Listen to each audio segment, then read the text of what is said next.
Bismillahirrahmanirrahim. Assalamualaikum warahmatullahi wabarakatuh. Alhamdulillah hamdan katsiran thayyiban mubarakan fihi kama yuhibbu rabbuna wa yarda. Asyhadu an la ilaha illallah wahdahu la syarika lah wa asyhadu anna Muhammadan abduhu wa rasuluh. Allahumma shalli ala Muhammad wa ala ali Muhammad kama shallaita ala Ibrahim innaka Hamidum Majid wa ba'd.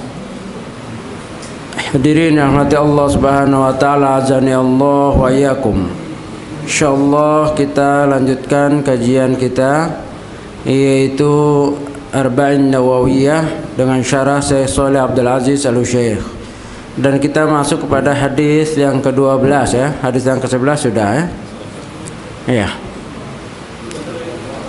Al-hadits ats-tsani 'ashar, hadis yang ke-12. An-Nabi Hurairah radhiyallahu anhu qala Rasulullah sallallahu alaihi wasallam min husni islamil mar'i tarkuhu ma la ya'ni. Haditsun hasanun rawahu Tirmidzi wa ghairuhu hakadha. Akhrajahu Tirmidzi wa Ibnu Majah wa Ibnu Hibban fi sahihihi. Telah meriwayatkan hadis ini selain Tirmidzi yaitu Ibnu Majah dan Ibnu Hibban dalam sahihnya. Dari Abi Hurairah ridha Allah kepadanya berkata, bersabda Rasulullah sallallahu alaihi wasallam, min husni islamil mar'i tarkuhu ma la ya'ni. Dari baiknya Islam seseorang meninggalkan perkara yang tidak penting. Dari ciri khas kebaikan Islamnya seseorang meninggalkan perkara yang tidak penting. هذا حديث أيضا من أحاديث الأربعة التي قال فيها طائفة من أهل العلم منهم ابن أبي زيد Al-Kairani. Hadis ini termasuk di dalamnya juga hadis atau 4 hadis ya yang menurut sekelompok para ulama termasuk di antaranya Abi Zaid Al-Kairani Al-Maliki yang menyatakan bahwa ini adalah kumpulan daripada hadis-hadis tentang adab, adabul khair, yang terdiri daripada salah satunya hadis ini. Hadis yang berkaitan tentang adab tentunya banyak, tapi di antara salah satu dari 4 hadis adalah ini. Ya, Rasulullah SAW telah mengingatkan kepada kita. Karena juga ad-dinun nasihah, din adalah nasihat. Salah satu nasihat Rasulullah SAW kepada kita, kepada umatnya, yaitu memberi berita tentang dari tanda baiknya Islam seseorang, yaitu meninggalkan perkara yang tidak penting. Tentu penting dan tidaknya dari kacamata syariat. Karena kalau diserahkan kepada kacamata manusia atau pandangan manusia, hampir semua yang disenangi manusia itu penting. Iya. Nah, itu bukan tolak ukur. Maka tolak ukurnya adalah al-Islam. Hendaklah kita menggunakan kacamata Islam. Mizan timbangannya adalah Islam. Mi'yar tolak ukurnya adalah al-Islam. Bagaimana hadis yang membicarakan tentang ahsan atau husn atau kebaikan atau hasanah. Di antaranya hadis yang berkaitan dengan ini, di antaranya riwayat akhraj Bukhari wa Muslim dari Abi Hurairah juga, di mana kalau Nabi sallallahu alaihi wasallam, "Idza ahsana ahadukum islamahu fa kullu hasanatin ya'maluha tuqtabu lahu bi 'asri amsalha ila 700 dha'fin. Wa kullu sayyi'atin ya'maluha tuqtabu lahu bimithliha." Ya, sebagaimana Rasulullah SAW bersabda ya, dalam hadis dikeluarkan oleh Imam Bukhari dan Muslim, apabila seorang di antara kamu idza ahsana hadukum, apabila di antara kamu atau salah satu di antara kamu memperbaiki keislamannya atau memperbanyak perkara-perkara kebaikan dalam Islam. Jadi ahsan di sini berkaitan dengan islamahu. Ya, idza ahsana ahadukum islamahu. Ya, Maka fakullu hasanatin ya'maluha, dan setiap kebaikan dalam Islam itu yang dia kerjakan tuktabu lahu bi'asri amthaliha, maka akan dibalas atau dicatat satu kebaikan yang dia lakukan dalam Islam. Ingat, dalam Islam, karena tolok ukur kebaikan tadi dari kacamata syariat, yaitu ada dalilnya, terutama berkaitan dengan ibadah, maka akan dicatat bagi dia, yaitu apa? Bi asyri amsalihha, dengan 10 kali lipat ya, dari kebaikan yang dia buat. Ila 700 di'fin, sampai 700 kali lipat. Akan tetapi wa kullu sayyi'atin ya'maluha tuktabu lahu bimithliha, akan tetapi keburukan atau kejelekan yang dia buat akan dicatat seperti itu saja, tidak dilipat gandakan. Nah, ini tentunya hadis-hadis seperti ini memotivasi kita, targhib, memberi semangat untuk kita berbuat baik dan meninggalkan perkara-perkara yang sia-sia. La ya'ni la yuhim, suatu yang tidak penting. Nah, fenomena yang kita lihat termasuk diri kita sendiri, tentu kalau kita hitung-hitung 24 jam dalam satu hari, kita menghirup napas yang Allah berikan, udara yang Allah berikan, darah, ya, detakan jantung, semua itu kalau dihitung dalam 24 hari, kalau kita jujur, berapa yang kita persembahkan untuk Allah dan berapa yang kita persembahkan untuk keluarga, dan berapa yang kita persembahkan untuk sia-sia, perkara yang tidak penting. Tentu masing-masing kita ya dapat menghisap, menghitung hal itu, dan itulah sebaiknya seorang muslim, seorang mukmin menghisap-hisap tiap hari sebelum nanti Allah yang menghitungnya. Hasibu anfusakum qabla an tuhasabu, kama qala Umar radhiyallahu an. Hitung-hitunglah diri kamu sebelum nanti kamu akan dihitung juga di hadapan Allah setelah melalui perjalanan yang panjang dari alam barzah, yaumul ba'ats, atau mahsyar, dan terusnya kita akan menghadapi mizan, timbangan, ya, perhitungan, yaumuddin, hari pembalasan, hari perhitungan, yaumul hisab, hari pembalasan, hari penghitungan. Maka kita bisa lihat pada diri kita masing-masing berapa perkara yang baik, manfaat, ya, berapa yang sia-sia. Di antara perkara yang bermanfaat selain yang sudah diwajibkan seperti sholat 5 waktu, itu jelas wajib, ya. Penekanan di sini bukan kepada perkara-perkara yang wajib, karena di sini diingatkan kepada perkara-perkara yang meninggalkan sia-sia. Jadi selain kewajiban ada perbuatan, baik itu mubah ataupun sunnah, dan perbuatan-perbuatan yang bentuknya makruh, ya, naudzubillah kalau perbuatan itu dalam bentuk keharaman. Tentunya hadis ini lebih menekankan kepada perkara yang tidak penting yang dilakukan oleh manusia, oleh seorang muslim. Tidak penting, ya, bukan itu haram, bukan menjadi perkara yang haram, ya, hanya merupakan sia-sia. Namun dari situ, ya, kalau dibiasakan bisa mengarah kepada perkara yang diharamkan.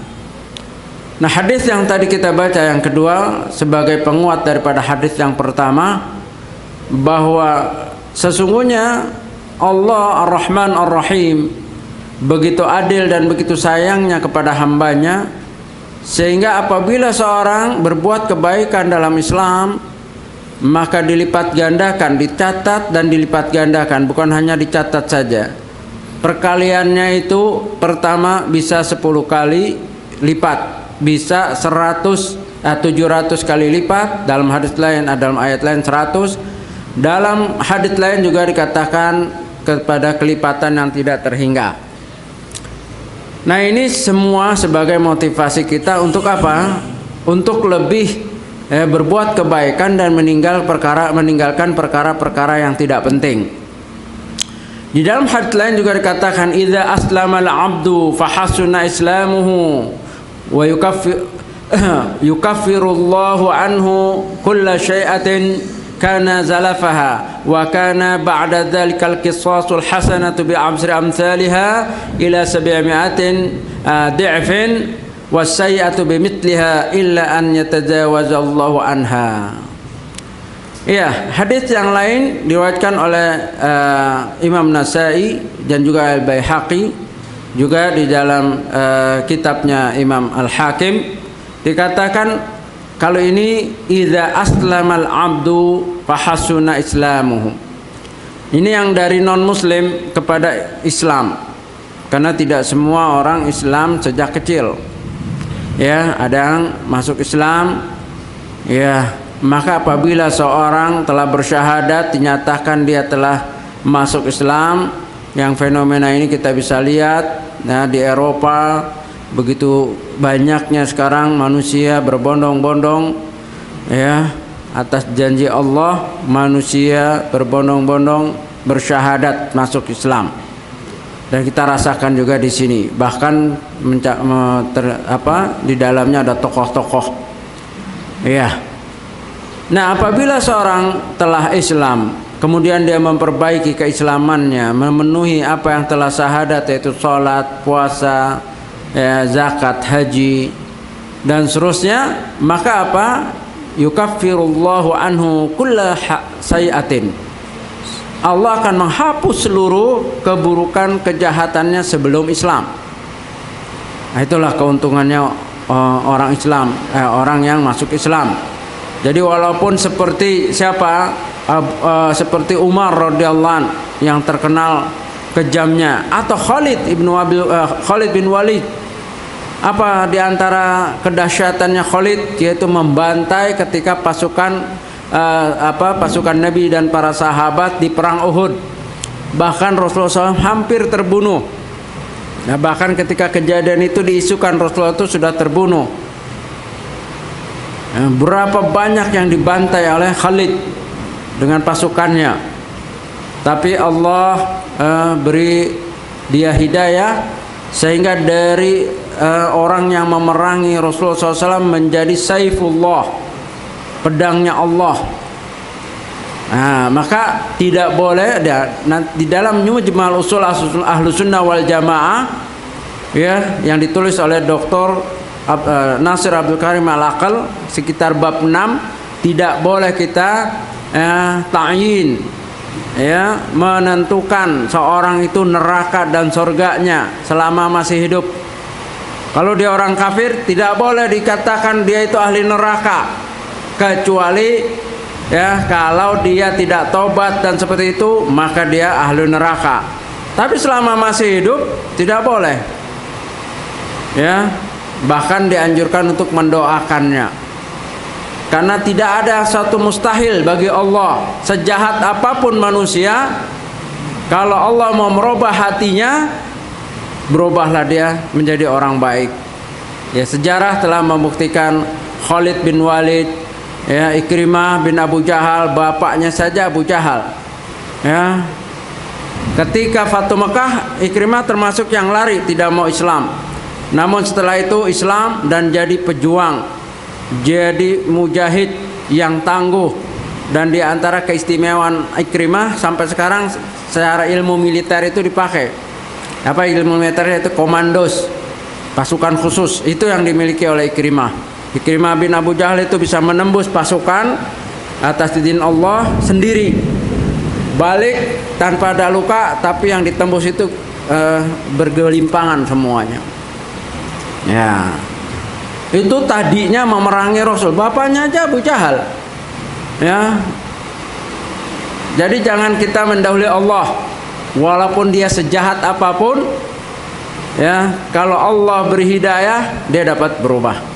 Nah, kalau orang telah Islam dan dia memperbaiki keislamannya, hapus seluruh kejahatannya itu, keburukannya, Bahkan kata Nabi SAW dalam risalahnya ketika menulis surat kepada Hirokal, ya, kalau kamu aslim taslam, ya, kalau kamu fa'alaika kamu mempunyai 2 pahala. Pahala ketika Ahlul Kitab dan pahala setelah Islam. Baik. Nah, ini selain dihapus segala kejahatannya masa lalu ketika masih non muslim atau kafir yang dia kumpulkan, ya, bukan itu saja, segala kebaikan setelah itu akan dicatat, ya, bi asyri amsalihah, dengan 10 kali ganda, atau ila sabi'mi'atin di'fin, atau dengan 700 kali lipat.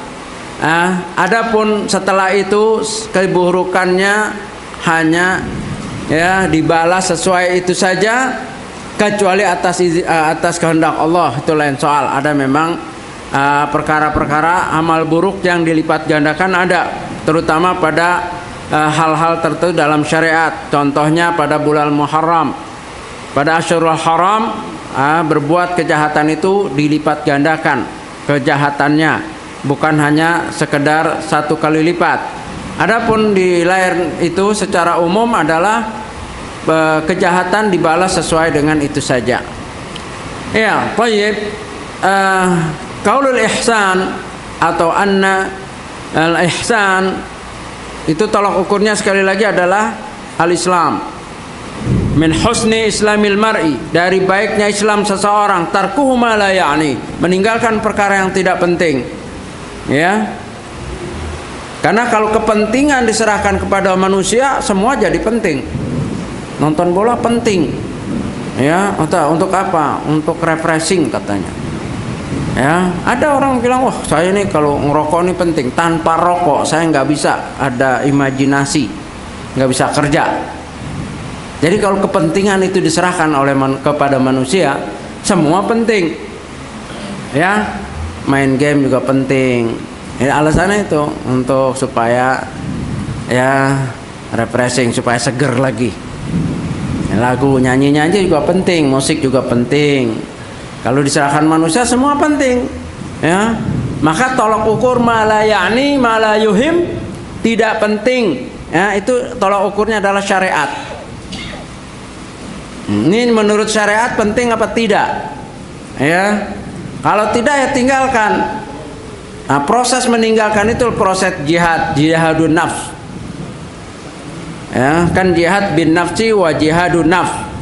Di dalam kitab Fathul Bari disusun di situ urutan-urutan jihad. Yang tertinggi, yang pertama adalah jihadun nafs, jihad melawan hawa nafsu. Karena hawa nafsu kita, inna nafsa la amartu bisu, sesungguhnya jiwa cenderung memerintahkan kepada yang buruk, di antara juga yang tidak penting.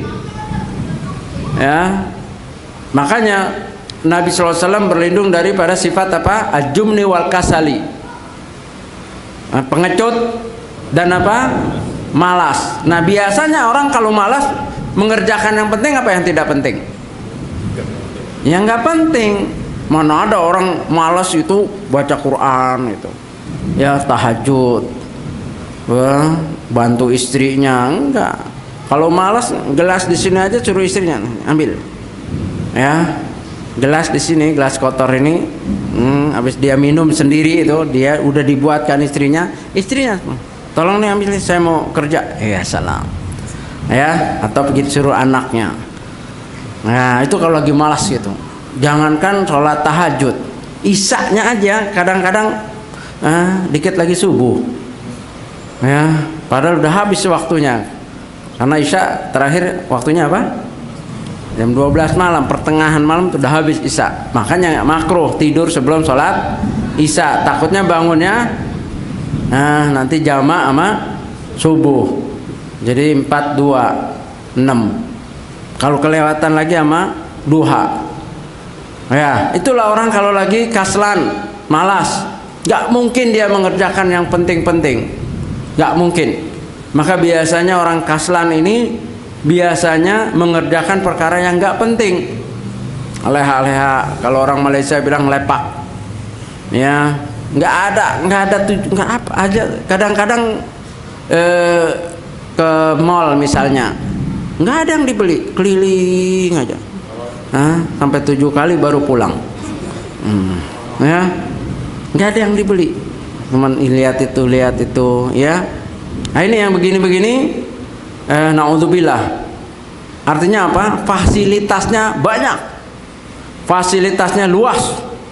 Nah Allah Subhanahu Wa Taala dalam Al-Quran ya, menggambarkan 3 jenis manusia, ya, di dalam surat Fatir ayat 32. Thumma awrathna al-kitaba alladhi astafayna min ibadina faminhum zalimun li nafsihi wa minhum muqtasid wa minhum sabiqun bil khairat biidznillah. Ya, sesungguhnya kami telah mewariskan kitab kepada hamba kami yang kami pilih, yaitu siapa? Nabi Muhammad sallallahu alaihi wasallam. Nah, di antara hamba-hamba kami min ibadina wa minhum zalimun li nafsihi, ada yang mendolimi dirinya. Di antara mereka ada yang mendolimi dirinya, padahal kitab sudah turun, hadis sudah jelas, ya, tapi masih banyak orang yang mendolimi dirinya. Wa minhum muqtasid, dan di antaranya ada yang tengah-tengah. Kadang-kadang ya seperti itu mendolimi dirinya, kadang-kadang bersungguh-sungguh. Nah di antara mereka wa minhum sabiqu bil khairat biidznillah, di antara mereka ada yang bersungguh-sungguh, ya, dengan apa? Dengan kebaikan. Fastabiqul khairat, bersegera selalu. Nah ini di kalangan sahabat, tabi'in dan tabi'in. Ini gambaran yang pertama, dan para ulama yang berjalan dalam manhaj mereka. Apakah orang sekarang itu ada seperti mereka? Subhanallah, ya, tentunya ada tapi tidak banyak. Kita lihat diantaranya contoh kehidupannya Syekh bin Baz rahimahullah, ya, dia menghafal Al-Quran, Kutubus Sittah, Sahih Bukhari, Sahih Muslim, Fathul Majid, Zadul Ma'ad, di kepalanya itu semua. Hari-hariannya makannya hampir jarang dengan keluarga karena banyak tamu, ya, selalu menemani tamu-tamunya, dan gajinya nggak pernah diambil. Gajinya dia sebagai rektor, sebagai mufti, sebagai itu nggak diambil. Kemana? Gajinya itu di seluruh dunia untuk para pekerja Muslim, ya, seperti di yayasan-yayasan Islam. Nah itu ketahuannya ketika apa? Ketika sudah wafat, barulah terasa orang-orang yang pernah selama ini nggak tahu dari mana gajinya, nggak tahu dari Syekh bin Baz rahimahullah, yang nggak pernah diambil sampai wafat. Di antara juga Syekh Nasruddin Albani, bagaimana beliau memanfaatkan waktu, kadang-kadang 18 jam di maktabah perpustakaan. Kalau ada satu halaman terhilang dia akan cari, dan bisa sanggup. Ini yang cerita Syekh Ali Hasan Halabi, murid-muridnya Dr. Musa Ali Nasr, menceritakan bagaimana gurunya. Kadang-kadang dia ketika di tangga 4 jam dia nggak turun, berdiri di tangga itu, karena kan perpustakaan tinggi-tinggi. 18 jam. Murid-muridnya ya ada yang 14 jam, ada yang 12 jam membacanya. Saya pernah menemani Syekh Ali Hasan Halabi, salah satu murid daripada Syekh Nasruddin Albani, ya, ketika mengunjungi penjara-penjara itu, selama di kereta itu terus baca. Dan begitulah Syekh Nasruddin Albani kalau datang tamu, dia sambut tamu sebagaimana orang Muslim, kan begitu. Sambut tamu, bicara. Begitu pembicaranya sudah nggak ilmiah, dia buka kitab. Ya kan namanya yang tamunya ya kan nggak alim semua. Ya, pertama sih nanya ilmu. Ya Syekh, ini fatwanya gimana? Ke sana udah kehabisan judul, cerita sana, cerita sini. Ya, namanya orang awam. Ya, Syekh kalau udah seperti itu langsung balik ke kitab. Nah, kalau kita kan terusin, ya, terus kita mah sampai lupa semua mana Syekh, mana tamu. Ya, itulah kita. Tapi Syekh itu begitu dilihat ini udah nggak bermutu pembicaraannya, dia balik ke kitab dia. Syekh Ibrahim Ruhaili pernah cerita, di antara ulama salaf kalau diajak bicara, ya biasalah kan bincang-bincang kan, Kalau kelihatan sudah nggak penting, dia permisi. Begitu ditahan, ya masih sinilah, masih bicara, kita perlu bicara. Saya akan duduk di sini dengan syarat kamu tahan dulu itu matahari. Siapa yang bisa nahan matahari? Maksudnya supaya nggak bergeser. Kalau matahari tetap, barulah kita ngomong yang enggak. Ya, kalau itu berjalan, lebih baik yang penting. Ya, demikianlah para ulama meninggalkan perkara yang tidak penting. Karena apa? Karena hadisnya jelas. Min husni islamil mar'i tarkuhu ma la ya'ni. Dari baiknya Islam seseorang meninggalkan perkara yang tidak penting. Dan itulah contoh kehidupan, yaitu apa? Sabiqul bil khairat biiznillah. Orang-orang yang berlomba-lomba dalam kebaikan. Di antara dalam hadits Sahih Bukhari, di mana Rasulullah SAW pernah mengadakan muhadharah seperti ini pagi-pagi. Kemudian Rasulullah SAW bertanya sampai duha. Kemudian bertanya, siapa yang pagi-pagi ini sudah membantu orang? Abu Bakar, ana ya Rasulullah. Ya. Kemudian siapa yang sudah menyembuh orang sakit? Terus setiap kebaikan yang ditanya, Abu Bakar menunjuk. Ya. Jadi penuh pada diri Abu Bakar radhiyallahu anhu itu kebaikan-kebaikan. Ya. Bukan kalau untuk jenguk orang sakit biar sopirnya aja dianya. Ya, atau pembantunya. Nah, di situ tetangganya ada yang sakit, pembantunya disuruh. Nah, nanti salamin ya, saya lagi sibuk. Ya, padahal itu kebaikan untuk dirinya. Nggak bisa itu. Dia bayar pembantu untuk, apalagi yang lebih parah lagi, ibunya berbaring di rumah sakit, ya, pembantu yang disuruh. Dianya apa? Sibuk. Ya, padahal jihad saja Nabi SAW suruh tunda jihad, yaitu dengan bentuk apa? Jihad kepada kedua orang tua, itu berbakti. Jadi ya, kita ini harus tahu tolak ukur mana yang penting, mana yang lebih penting, mana yang tidak penting. Karena manusia dibagi menjadi tiga dalam Al-Quran tadi. Yang pertama adalah zalimul li nafsi, orang yang mendolimi dirinya.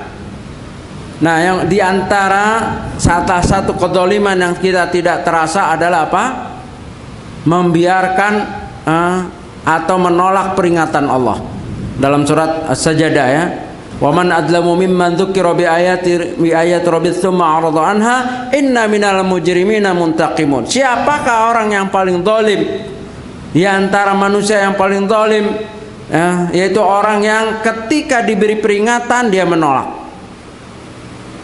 Jadi gambaran zalim itu bukan hanya nggak mau makan, nggak mau mandi, nggak mau berobat, ya, itu salah satu kezaliman. Tapi di antara waman adlam, siapa yang paling zalim terhadap dirinya, adalah orang yang nggak mau ngaji, orang yang nggak mau mencari peringatan Allah, nggak mau baca ayat Allah, nggak mau baca apa yang diperintahkan oleh Allah, yang telah diturunkan oleh Allah melalui malaikat Jibril kepada Nabi Muhammad SAW.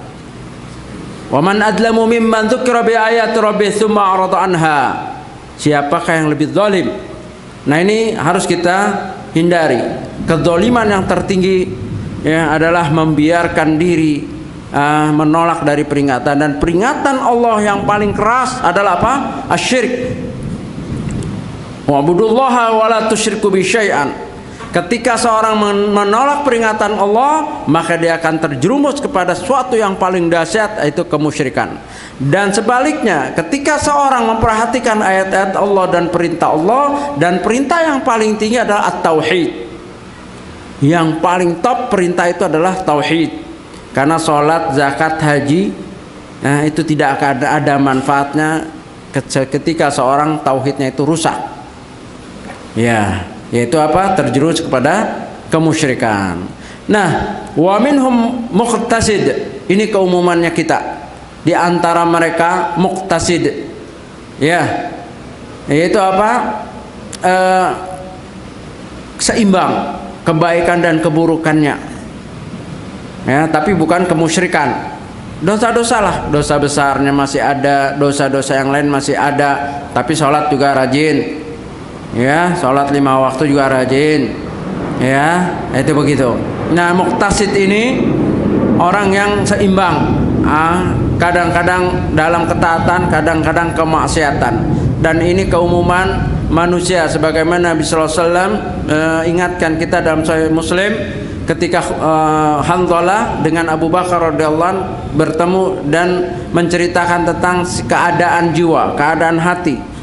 Kalau di majelis Rasulullah SAW mereka seolah-olah tinggi, seolah-olah hampir melihat jannah. Ya, tapi kalau sudah pulang ke rumah, ke pasar atau di jalanan, rendah lagi. Kata Nabi SAW, itulah manusia, sa'atan wa sa'atannya, kadang-kadang begitu, kadang tinggi, kadang ya rendah, kadang biasa-biasa aja. Dan keumumannya ini biasa-biasa aja. Ya, di pasar juga begitu, di majelis juga begitu, biasa-biasa aja. Ya, atau ya sekedar. Tapi enggak, ini bukan wa minhum muqtasid, ini bukan netral ya.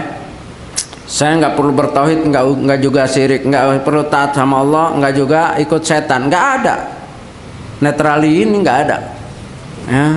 Ya, karena di akhirat nanti yang ada apa? Nah, surga dan neraka. Nggak ada tempat untuk orang-orang netral. Ya, nggak usah terlalu ekstrim lah, nggak usah terlalu fanatik lah, ya, tauhid lah, begitu, apalah, biasa-biasa aja, netral aja, jadi manusia. Ini nggak ada tempatnya nanti untuk orang-orang netral. Ya, ini perhatikan ini. Kalau di Indonesia memang banyak, di dunia ini banyak orang netral, non blok. Ya, diajak bertauhid nggak mau, syirik juga enggak. Ya, yang penting baik gitu. Sholat 5 waktu enggak. Ya, begitu. Tapi masih puasa, sholat Id, sholat ini, terus biasa-biasa aja, netral aja lah. Nah ini di sini di dunia memang banyak orang netral, tetapi nanti di akhirat tidak ada. Ya, immal jannah, baik dia akan masuk surga ataupun masuk neraka, atau masuk surga mampir ke neraka dulu. Ya, ini keadaan manusia nanti. Maka wa minhum muqtasid, di antara mereka ada yang seimbang. Wa minhum sabiqu bil khairat, di antara mereka ada yang berlomba-lomba dalam kebaikan. Mudah-mudahan kita termasuk yang ketiga. Walaupun kata Allah sullatu minal awwalin wa qalilu minal akhirin dalam surat Al-Waqiah. Banyak yang sabiqul bil khairat ini lebih besar zaman dahulu dibanding zaman sekarang. Dari sekian dikit. Makanya batasan kemuliaan manusia, khairun nas, sebaik-baik manusia dalam hadis riwayat Muslim adalah abadku. Kemudian 1 abad lagi, kemudian 1 abad lagi, 3 abad. Sisanya sampai sekarang ini ya berat. Ya. Dan inilah keadaan kita hidup di mana bukan di qarn mufaddalah, bukan di abad kemuliaan, bahkan jauh. Ya, bahkan di dalam riwayat An-Nasai dikatakan ya'ti zamanun alal insan atau alal nas, akan datang nanti kalangan manusia as-sabiru lidinihi, orang yang sabar dalam beragama, berpegang dengan dinnya ini, kaqabidil jamri, seperti apa? Menggenggam bara api. Inilah keadaan kita sekarang. Untuk sabiqul bil khair ini sangat berat. Kemungkinannya hanya muqtasid, tengah-tengah aja. Dan naudzubillah termasuk daripada zalimul li nafsih. Jangan sampai kita termasuk mendolimi diri. Dan di antara mendolimi diri lebih banyak tertumpu kepada mala yakni, dari kepada perkara yang nggak penting. Sibuk, hartanya habis dengan perkara yang nggak penting, umurnya habis dengan perkara yang nggak penting. Dan sayangnya sekolah kita ini, sekolah umum ya, itu banyak menghabiskan umur. Bayangkan orang untuk menjadi profesor matematik itu harus berapa tahun coba? Itu berkutak di angka aja. Angka ininya, hukum apa, kalkulus apa, ini semua dipelajari. Mati kagak ditanya di kuburan. Ya, ditanya enggak? Ya, tidak. Tauhid yang ditanya. Man robuka, itu tauhid. Rububiyah, uluhiyah, asma wa sifat. Ya, as-sunnah ditanya tentang nabi, ditanya tentang al-Islam.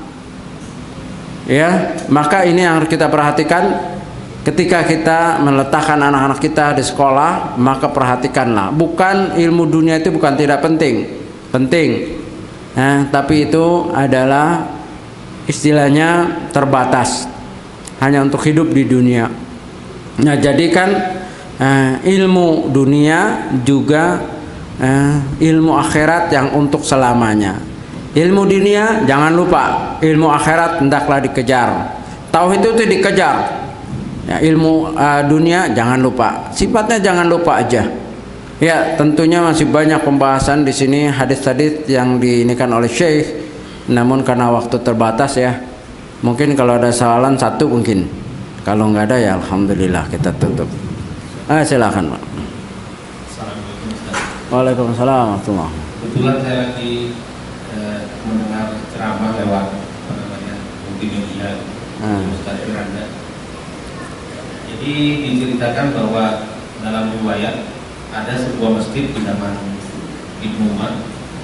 Itu setelah azan mereka membuat cara lain untuk memanggil orang, dan kemudian Ibnu Umar keluar dari masjid itu, meninggalkan masjid. Nah, pertanyaan saya hitung-hitung di dekat saya banyak juga masjid yang menambah-nambah hal-hal yang tidak sunnah ini. Bagaimana sikap kita Ustaz? Apa kita tahu saja sholat di situ? Ya. Waalaikumsalam. Ya, pertama makomnya Ibnu Umar kita harus tahu. Makomnya Ibnu Umar ada makom ulama. Ya, kalau ulama mendiam berarti itu takrir, penyetujuan. Ya, maka tidak boleh dia membiarkan, makanya keluar. Tapi kita ini siapa? Ya, kita ini bukan setingkat Ibnu Umar. Kita ikut juga nggak ada yang ngikutin, kita tinggal juga nggak peduli orang itu. Nggak ada, innalillahi dia pergi, nggak ada. Jadi kita tahu dulu makom kita siapa. Maka para ulama menyatakan bahwa kalau para ulama wajib mengingkari itu, karena dia diikuti. Kalau kita, siapa yang mau mengikuti kita? Maka nggak boleh kita meninggalkan masjid-masjid dekat kita untuk mencari suatu masjid yang menurut kita lebih baik dengan meninggalkan masjid-masjid yang dekat. Mau di situ ada tadi ya, mau itu kecuali kuburan, ya itu lain soal yang memang diharamkan. Tapi kalau masih seperti panggilan lah ini dikirnya, kita sholat di situ. Bahkan Syekh Muhammad Shalih Utsaimin ada bid'ah yang baru, udah bid'ah baru lagi. Ya. Itu apa? Manusia meninggalkan masjid-masjid yang di dekat padahal untuk sholat 5 waktu juga. Untuk yang lebih jauh. Lain kalau di sana ada kajian. Wah, ada kajian di sini enggak, tinggalkan yang enggak, ikut kajian. Tapi kalau untuk sholat taraweh, sholat 5 waktu, antum di situ yang dekat. Saya dulu mudir As-Sunnah. Tinggalnya di Jalan Beruang. Di sebelah saya itu masjid. Ya masjid inilah umum. Ya tahulah kita masjid tradisi gitu ya. Saya mudir tapi saya nggak sholat di As-Sunnah. Di situ sholat, nggak makmum. Imam Ahmad juga begitu. Imam Ahmad kalau udah masuk ke masjid, nah sholat di situ. Mereka mendapat bid'ahnya, kita dapat sunnahnya. Nah itu Imam Ahmad, ya. Imam Ahmad nggak ngikut apa tadi? Ibnu Umar. Ada kaulnya di dalam Musnad Imam Ahmad. Jadi jangan kita dengan mengambil begitu, ya, terus meninggalkan masjid-masjid. Ada nggak ada antum? Di sekitar mana coba? Masa harus di As-Sunnah, di ini, ya, di As-Sunnah, atau di sedikit masjid yang menerapkan sunnah bisa dihitung. Akhirnya lama beralasan setan masuk. Ahsan di rumah, ya udah di rumah. Akhirnya nggak kenal masjid. Ini syubhat dalam bentuk baru. Lagunya dalilnya memang menghindar bid'ah. Ya akhirnya buat di rumah. Ya begitu, nggak betul. Jadi jangan asar itu betul. Karena makomnya Ibnu Umar kalau dia diam berarti takrir. Penetapan bahwa itu boleh. Maka dia harus ingkari. Kalau Abdurrahman bin Auf atau yang lainnya mengingkarinya dengan menyebut ini nggak boleh. Nah, ada yang dengan bentuk meninggalkannya supaya itu tidak diikuti. Adapun kita, sholat kita di situ, apa kita di situ karena kehadiran kita yang paham sunnah itu merupakan dakwah. Oh, ini orang penampilannya lain. Ya, sholatnya kok begitu. Nanti insya Allah 1-2 nanya. Dari situ kita dakwah. Sabar antum. Ramaikan. Termasuk nyumbangnya juga. Jangan disumbang ini masjid bid'ah loh. Sholatnya mau, nyumbangnya enggak. Sumbang. Ya, kalau ada ini sumbang. Tuh kalau ada acara misalnya untuk yang begitu kan tahu kan, acaranya macam-macam. Jangan nggak ngasih, kasih tapi lafaznya kita. Ya ini untuk masjid, kemakmuran masjid. Nah dipakai untuk itu urusan pengurus. Kemakmuran masjid sumbang salah nggak? Enggak. Untuk kebersihannya, untuk gaji marbotnya, nggak ada salahnya itu. Ya, kalau dipakai untuk selain itu urusan dia dengan Allah. Nah jadi ini gambaran orang yang paham. Jangan kesannya seperti eksklusif, terus terjauh dengan masjid itu, nggak mau membantu, nggak ada, akhirnya nggak ada dakwah. Akhirnya wajar kita dibilang itu hati-hati itu kelompok teroris itu. Nah akhirnya arahnya ke sana dia, kan nggak berhujah. Rakyat kan lihat penampilan aja, yang ditangkap di TV, yang ikut itu penampilannya, casingnya sama pak, ya. Sama, saya kan begini juga ya kan, sama. Nah, ketika tidak dekat dengan masyarakat, menjauhi masjid, mereka tinggal cap aja. Nah, makanya kadang-kadang salah tangkap tuh begitu, Densus. Karena casingnya sama, diopini oleh sekitarnya, kayaknya itu juga tuh, ya. Nah, Densus main ini aja. Nah, udah apalagi namanya sama yang DPO. Penampilannya sama, rakyat situ yang dia sholat di masjid kita aja nggak mau tuh pak tuh, ya tangkap udah. Nggak tahu habis itu salah, paling Densus bilang afwan. Yang mau apa lagi? Nah itu maka kita ini harus pandai-pandailah menempatkan diri sebagai orang yang memahami ahlu sunnah. Jangan buat bid'ah gara-gara perkara itu menjauhinya. Wallahu alam, saya rasa cukup ya. Assalamualaikum warahmatullahi wabarakatuh.